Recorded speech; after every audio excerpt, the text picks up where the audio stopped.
Welcome back to the Other Side of 45's podcast. I'm your host, Randy Black. This podcast is about taking chances, owning my mistakes, addressing generational and family trauma and curses, completing my 50/50s by 50 list, and my life as a single empty nester. If this is your first time listening, welcome. In my introduction, I talk about my 50/50s by 50 list. This list was created in 2019 when I was in a group on social media reading about people creating a bucket list of things they wanted to do by the time they turned 50. Those posting about creating the list were just months away from being 50. I shared one of the posts that I found with friends and family because I thought it was a little humorous. The original poster was asking strangers for suggestions of things she could do before she turned 50. But he or she, I shouldn't say she, I can't remember if it was male, if the person was male or female. But the OP was turning down the suggestions because the commenters were suggesting things that the OP was not interested in doing. And I thought, why would you ask strangers to give suggestions when they don't know you? What I didn't expect is when I shared this and my thoughts with my oldest daughter that she would suggest I do the same.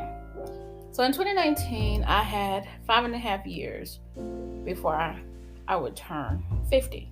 So the list had to be more than just 50 things to do before I turned 50. So I decided to make 50 line items, and it would be 50 things on each line item to do by the time I'm turned 50.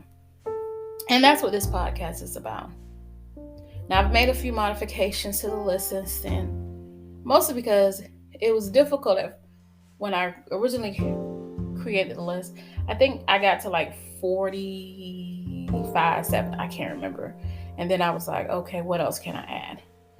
And the things that I wanted on the list were things that would help me be the type of person that I want to be when I turn 50.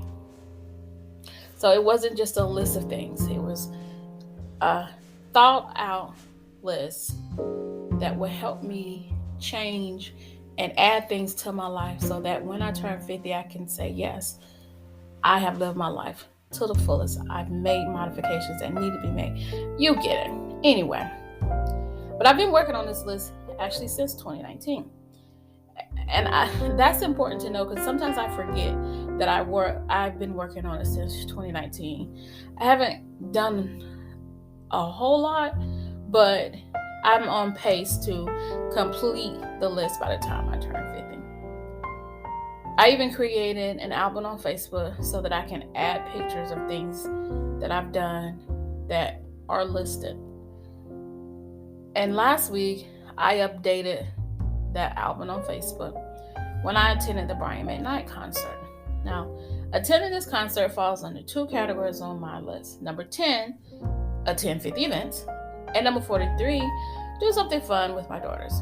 Now, being a single mother, I'm used to doing fun things with my girls. Now, I created number 43 to make sure that as they got older, that we continued to connect and to do things that they found fun. Now, number 10, attend 50 events, was created because I actually had stopped doing fun things. If you've been listening, if you're a long-time listener, I'm from a small town, so there's not a lot of local things going on, at least none that I knew of. You add to the fact that I had a lot of religious restrictions and that my mother didn't like traveling or doing anything outside of being home and things that she could do with the family. So you can understand why this line item is so important to me. As a child, we didn't take annual family vacations. Matter of fact, when other families invited us to go on vacation, my mother would always decline. I recall this one time being invited to go camping with one of my good friends. Her parents had come over and were trying to convince mother to go with them camping. I heard them talking about, oh, it's going to be fun. The girls are going to have a great time. It doesn't cost that much. I was all in. I wanted to go. My siblings and I really wanted to go. But I heard mother say that she would think about it. I knew then that the answer would be no. And of course, it was no. Now, we did attend religious events hosted by the cult, and we were invited to go to the homes of fellow believers. So we did do things, and I'm not saying we didn't have fun.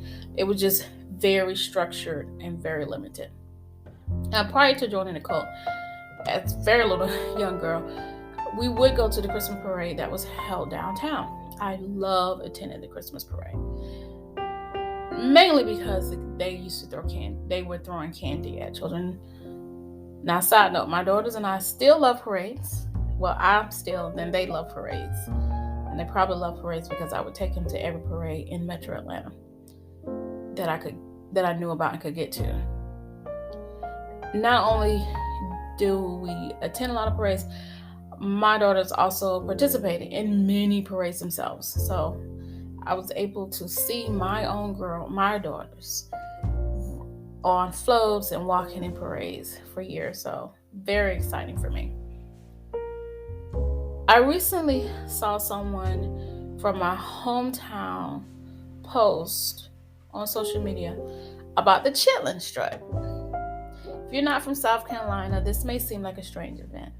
This is a community event in a smaller neighboring town. And yes, chitlins are the focus. I've only attended the Chilin Strut once as an adult. I had heard of it, of course, but my family didn't attend. There was also the county fair that returned every fall. That by far was a family favorite. When we were old enough, my siblings and I, to go to the fair without parental chaperones, we would make plans to go with friends and have a great time. We were definitely the type of teenagers and young people who rode all the rides, the faster, higher, spend the most. We were in line for it. And interesting to know, I never got sick. I do now, but when I was a kid, I never got sick at the fair. And as I grew up and got older, I would take my younger cousins to the fair. And I continued that tradition when I became a parent and moved away. We would return home so that my children could attend the fair and also sometimes bring my younger cousins. Now, growing up, the few times that we did travel, it was less than pleasant. The religious events we attended that required overnight stays and the only other traveling were the only traveling that we did. The only other traveling we did was when mother allowed me and one of my siblings to visit family in Florida. We boarded a Greyhound bus and went to Jacksonville, Florida. When I tell you, it was the best time I had. I think we were about 12. We had so much fun. My family in Florida had very few rules. There was a pool in the neighborhood, and I used to love to swim, so we could go swimming anytime we wanted to. And all my Florida family went out of their way to make sure that we had a good time. The family that we were staying with asked mother if we could stay longer, but mother said no. It was disappointing to have to return home and spend the summer bored again. I did not want that for my children, so I made sure that my children's childhood was different. So we attended lots of community events. My children they went to the museum, they did plays, amusement parks, all sorts of things. I also did enjoyable things while raising them. But living in the suburbs of Atlanta, there were and still are many things going on. Now, I did more of those fun things when the girls were younger and I needed a babysitter than I did as they got older. As they got older, I did fewer adult things. My social calendar had more school related things than adult activities.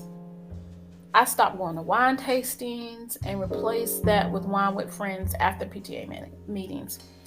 I stopped going to concerts for my favorite artists to attend orchestra concerts at the school. You get the picture. I had limited funds as a single mother, but wanted to make sure that the girls were able to have an experience that I didn't have growing up. So by the time my children were born, I wouldn't say born, by the time the girls were grade school age, mother's view of travel had changed. And this was because of my siblings' influence. And my sister was able to get mother to travel domestically and internationally. Now, I couldn't afford to travel with the family. Also, I was not invited. But they did want the girls to travel and do things with the family. So, although I was unable to attend, I did fund my daughter's trips. The family also helped with the cost so that the girls could go. So if it was going to cost a good bit, they would just give me a small amount and say, just pay for hotel or just pay for whatever. And they would fund the rest so that the girls could attend, which I am very grateful for. So by the time the girls were in middle school, they had gone to more places than I had in my entire life. Okay, now that's not hard to do. Because by the time they were in middle school, I had only been to approximately 8 states. So that was easy for them to do. All I had to do was do 9. Now, growing up, we did go to Six Flags over Georgia as a child. Now, technically, since I live in South Carolina, Georgia is on my list, although I do live here now. So going from my hometown to Six Flags over Georgia here in Atlanta was about a 3-hour drive. But it was never an overnight trip. So we would drive from South Carolina to Atlanta, Georgia. So getting up early in the morning to go to Six Flags. We would stay all day until the park closed and then make the trip back home, 3 hours. My first concert, interesting to know, was a New Edition concert. Guess where it was? At Six Flags over Georgia. So 2 birds, 1 stone. Now, maybe that's where I get this from, doing one thing and crossing off 2. So we went to Six Flags. Mother had surprised us with, because you could buy extra ticket for admission to the concert, and it was New Edition. That was one of my favorite groups when I was growing up.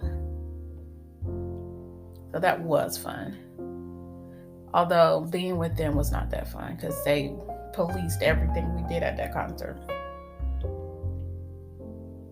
So having such a minimal amount of travel and activities outside of spending time with family and fellow believers, I just wanted something different for the girls. So I made sure that they had spring breaks and summer vacation. I made sure that they went to school and community events and attended as many activities as possible. And like I stated earlier, most of the traveling that they did was without me. But it was more important to me that they went than it was that I joined them. But you know what? For me, it was a relief because this was new for my family. And that family curse was broken. My mother was traveling, my siblings were traveling, my nephew, and even my cousins. And I don't want to say even as if that's far-fetched, but my first cousins also travel often. I could see it on their social media. They travel, they attend events. So that family curse, it wasn't something that I broke particularly. our family did that with help from my siblings and others. They just knew that that small town we grew up in didn't offer nearly as much as bigger cities, and traveling and doing things was definitely important to the young adults. That would be my first cousins and my siblings. And I'm glad that they're still doing that to this day. So it's comforting to know that future generations of my family will know more than just that small town in South Carolina. Well, at least they'll be exposed to it. Whether they do anything with it is remain to be seen. Because right now, my first cousins are pretty much sheltered still. I shouldn't say sheltered. They do more than we did, but it's very limited. And that's okay, because some of them are afraid of flying, and some don't like this and don't like that, but at least they're out there doing something. So kudos to my family for breaking that curse. Now, in contrast, my ex-husband's family never traveled, never did anything. Matter of fact, when we were married, he and I took a trip to the beach. He had never been to the beach. And it was exciting to see the beach through his eyes, because he had never seen that much water. So I remember when the girls went to the beach for the first time, my youngest was still in diapers, and I took a picture of their faces. That look they had as children resembled the look their father had when he saw the ocean for the first time. The feeling I had when I saw his eyes was the same feeling I had when I saw their eyes. If that makes sense. That sounds like a round circle of foolishness. But anyway, then I imagined that I had a similar look in my eyes when I attended the Brian McKnight concert last week. I'm a fan, so I wanted to sing his songs with him. I don't sing as well as he do, but I did sing with him. And I was in a room with other like-minded people. Have you ever been so happy that you don't want that happiness, that feeling to end? I felt that way at the concert. It wasn't just that I was in the presence of someone whom I liked. It was also a little bit of the old me returning. The me that I shoved away while raising my children. That night, I still had the same issues I had when I walked through the doors of Sydney Winery. But for that hour and a half, none of that mattered. I was enjoying the moment, enjoying life. Sitting across from me, watching me enjoying life, was my youngest daughter, oblivious to what this meant to me. She swayed with the music, participating and whooping and hollering of fellow Brian McKnight fans without having anything personal to connect with what she heard. So when I asked her why she agreed to attend the concert, not knowing any of his music, she responded, "I didn't want you to go to a concert by yourself." Doesn't that just melt your heart? I have the best children. So there she sat, big smile, eating an overpriced burger, promising to record footage so that I can enjoy the show. Side note, she did not record said footage as I requested. These young people, I declare. Now, as the show ended and we gathered our things to make our way back to the car, I was still on this high from what I had just witnessed. And I wanted to take my time and enjoy every minute, every step, soak it all up. I took pictures of the interior of the venue as we walked outdoors, more pictures of the holiday lights in the courtyard of the city winery, more pictures of signs and artwork, conversing with my youngest, trying to explain my excitement and my commitment to continue to live my life to its fullest. We eventually made our way back to the suburbs, and we used the time in the car to have deep conversations about life, our futures, and some silly, non-important topics. All in all, it was a great way to complete another line item on my 50/50 by 50 list. Now, the show was the earlier show, so it started at 7 p.m. And we made it back home at a decent hour. Despite it not being too late, I got ready for bed and was soon knocked out after my head hit the pillow. See, I'm not 20 like my daughter. After all the podcasts is entitled Other Side of 45, not the Other Side of 20. I had worked all day and I was tired. So it did not take long when head hit pillow for eyes to close for me to be deep in sleep. Now I shared videos from the concert with two of my friends who are also Brian McKnight fans. One of which called me the next day knowing that I had taken the day off. Like I said, it's called the Other Side of 45, not the Other Side of 20. I had planned to have the next day off to recuperate, even though I didn't really need it, but it did feel good to have the day off. So I'm talking to her and we're laughing. She had reviewed some of the videos and was very grateful. She said it felt like she was there. She was invited to attend the concert, but she has two young children. She's about my age. I think she's only a year or a few months older than me, but she has young children, so she is unable to arrange for a babysitter. And we were talking about that, and she sounded like me. She was like, I used to do things like this. I wish I could have made a way. I didn't even think about it. And so she was going down that rabbit hole of regret and how her life had already started changing, being a mother of two young boys. So I offered her advice, which we often do with each other. And I said, don't forget who you were before becoming a mother. Do things that make you happy. And that was advice that I had not taken while raising my family. I don't regret it. I just didn't do it. And she and I vowed to make plans to do adult things together in 2022. Now, I don't know if she will hold up her end, but I know that I will continue to invite her.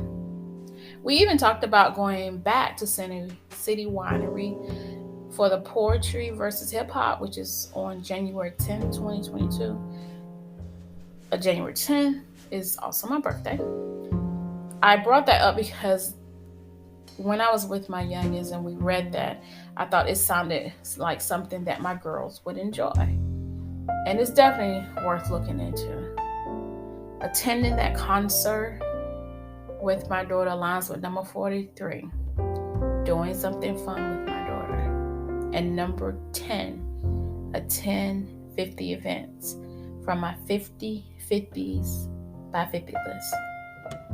Knowing that and having this memory makes me smile, because as the great Mary J. Blige says in the theme song for My Life Just Fine, I like what I see when I'm looking at me, when I'm walking past the mirror.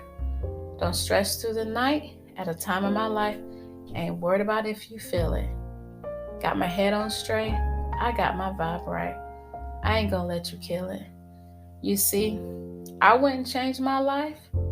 My life's just fine. Meet me on the Other Side of 45's podcast, blog, YouTube, and Instagram. New episodes will be released every Monday.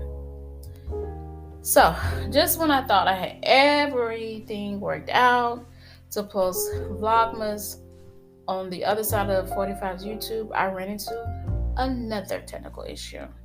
But I'm pivoting. So I decided to modify Vlogmas and just post the videos on Instagram. But when you post it on Instagram, the videos will be shorter because that's part of the problem why I can't post on YouTube. So pivoting and moving to the Other Side of 45's Instagram account, I'll be able to do post the videos, they'll be shorter, and I'll still be able to do the theme and content that I had planned, but just in a much smaller version. And if I can work out the kinks, I'll do the Vlogmas. But right now, my focus is on just doing it on Instagram. So go to Instagram. You'll be able to start seeing some videos. Today I posted a video about putting up my outdoor lighting for Christmas, and then I'll do some more videos about the indoor Christmas decoration and other things, and you'll see. I'll keep doing that on Instagram, since the issues with YouTube is just not working out in my favor, and I just need to move on from that. Thank you for tuning in. Your feedback and support is appreciated. See you next week.